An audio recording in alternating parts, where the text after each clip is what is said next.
I know when I was younger, I don't know, maybe it was because I came from, my parents were divorced and I wanted to pick myself up too. I was always trying to put on this, make sure people knew that I was strong, that I would fend for myself. And that was going to a public school and being in Berwick, and I can't really imagine what something have to do to make sure that they come out strong in their communities with harder troubles and more difficult situations. So I can definitely understand what led them to do what they did, but they still deserve a second chance. And we do have some youth on our council with us that they were involved in drugs too, but now they're working for the system too. They want to make sure that they and our peers can make it through and get good jobs and do well. All right, thank you. I have 4 questions here, and I think there are more somewhere. So if you have more, be sure that I get them. So the first question is for Bertha. What was it about gang life that you first found attractive? What would you tell other teenagers in order to get them not to make the mistake of getting involved in gangs?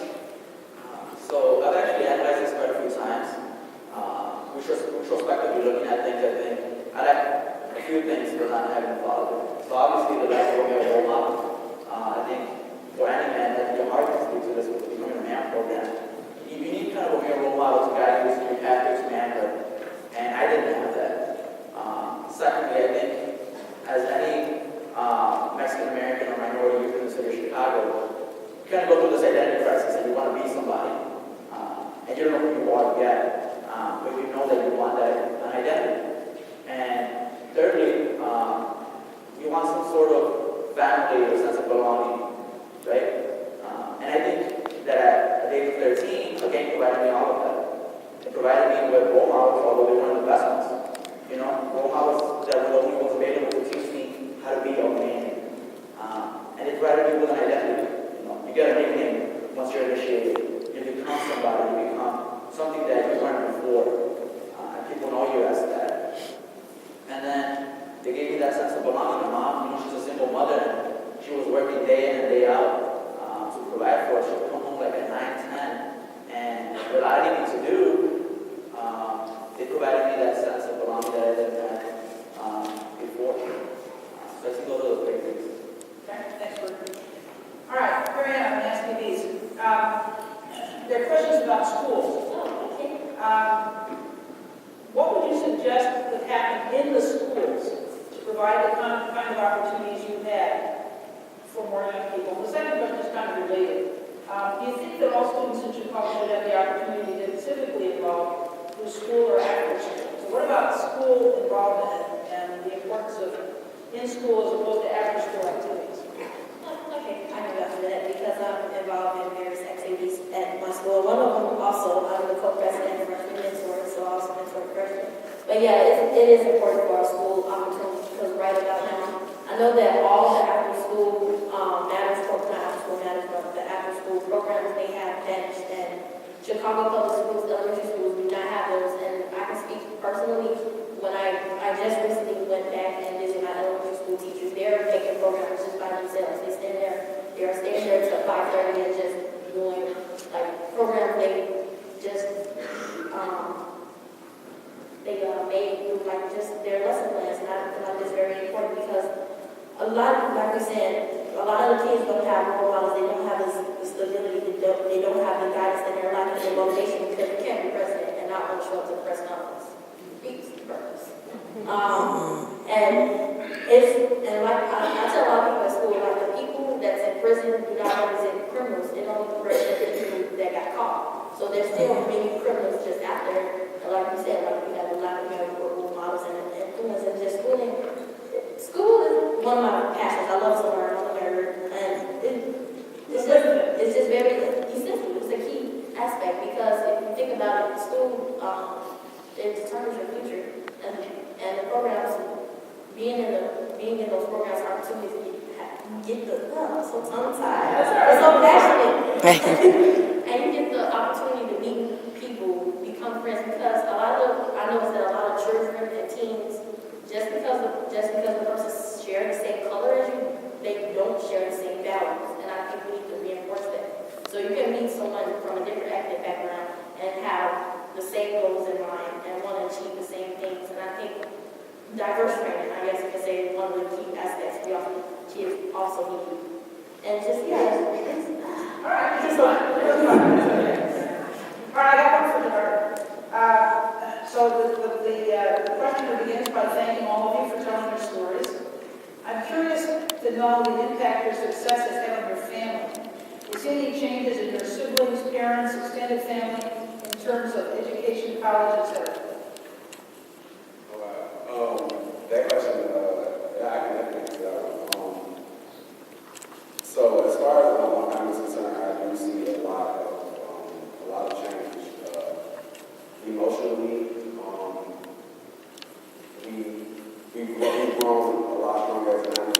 In the midst of me going through all of this, just last year, in under 6 months, I've lost 3 huge family members. And for me to continue doing what I'm doing was really, really hard, but it was broken my family. It was really, it made it just easy.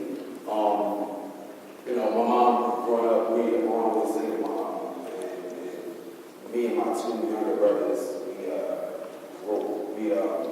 we pretty much all grew together. Me being the older, I was the protector. I was the one who looked out when my mom had to do what she had to do for us. I had to do that for her and for them. So, that was pretty huge. As I got older, my family, me and my brothers, we are amazing. I love them. They look up to me. I look up to them, even though I'm looking down, but I look up to them too. My small brother, he values everything I do. He's been a part of a couple of my programs, and he would go home. I don't live with my mom, but he would go home to my mom, and he would sit right here, and he would tell her, oh mom, Jay speaks so well. And to him, that's important to him. And I'm so proud of what I'm doing and it's making a positive impact on him.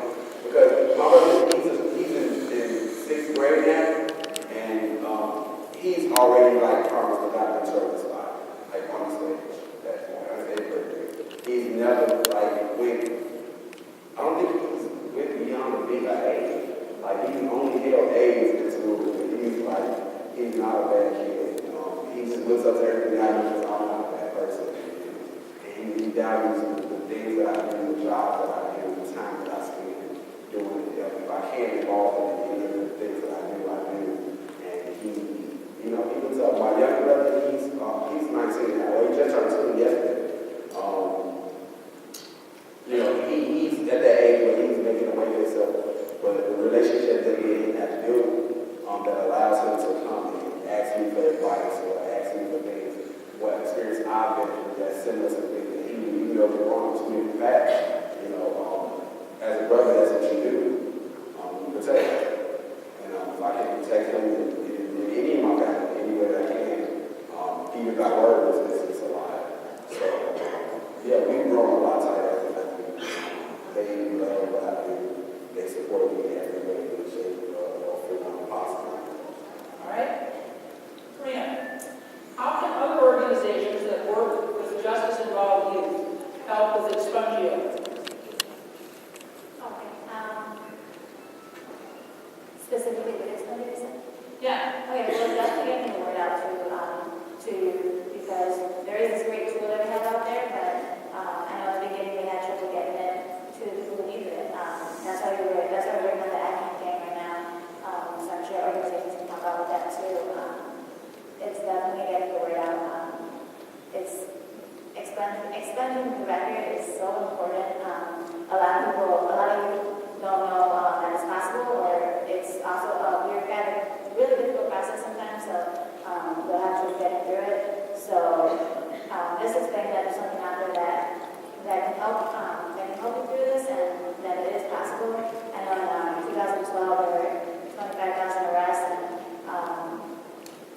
and blaming again on the number of people who applied for expungement, it was very low. It was under 100, but all of them got approved. So it's not impossible to do. It's definitely needed, and if you have the right help and tools, it can be done.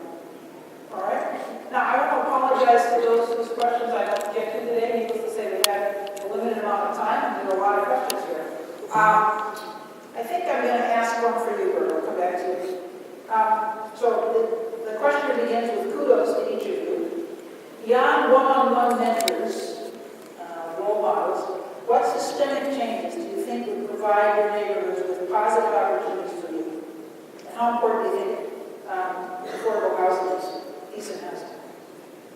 Well, I think it's one very important, but I also think systemically what we can do is give people from the neighborhood maybe a leg up into the positions that interact more with you. So for instance, teachers.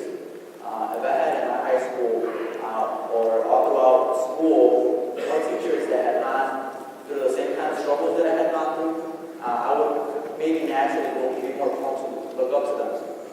So with that said, more African American and Hispanic teachers at these schools, because they serve a double role, not only as teachers, but also as role models to these kids of what's possible.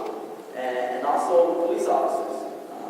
I think if police officers had more interactions with the youth, because I was also involved in the program over the summer, coaching the St. Michael's basketball team. And I would see some police officers who were African American or Hispanic interacting with the youth. You know, like one-on-one, school, chilling with police officers. And, it was great. And that's what builds trust. We talk all about this no snitching policy in Chicago. It's not a no snitching policy, it's a lack of trust. How are you going to tell somebody who you have no idea who they are, who murdered somebody? That's not going to happen. That's not a realistic expectation.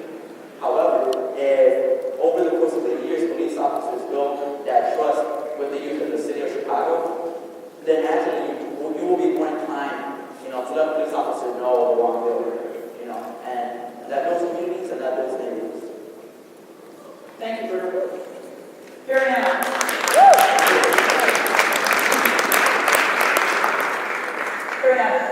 Share with us how adults could talk with young people to have a more positive relationship. What kinds of things do we hope to hear or what do you hope to hear from adults, or what do they need to listen to have a more positive relationship? I always said, to be a leader, you have to follow. So at the same time, when you're dealing with the youth, instead of talking and acting, you have to talk to them on the same level, put them on the same pedestal. You might not like it, but you'll see a change. Put them on the same pedestal and ask questions and listen to what they have to say, because, like I said before, they're so intuitive and they know so much. Because working with these girls, they blow my mind. Some of the things that they talk about, and I was like, wait a minute. You're too young to know about that. But yeah, put them on the same pedestal and then offer them guidance and courage. Like, I know a lot of guys, especially African American, they all say, oh, I want to be in the NFL, I want to be in the NBA. You say, okay, that's great, but did you ever think about if you backup plan? Did you ever think you don't make it, what would you like to do? I know you have your strong suit is public speaking. You think about something like that. Don't discourage them. Give them courage, empower them, because they need it. It's such, like I said, it's such a lack of motivation. The kids are giving up. They're giving up, and it's just, not only does society play a role in it, it's themselves, because society tells them, okay, in order to do this, you have to meet this. In order to be a part of this, you have to have these requirements, okay? So they're like, okay, I don't need this, I don't have this, what else can I do? And so they turn to negative things, and all the energy they put into those negative things, they can turn to something positive. Because I know so many children, so many kids are very intelligent, and they're just amazing. And also another program, we need more STEM, science, technology, energy, engineering, and math programs at elementary schools, because the kids enjoy it. So I think you just have to put them on the same pedestal as them, and give them, advice and guidance.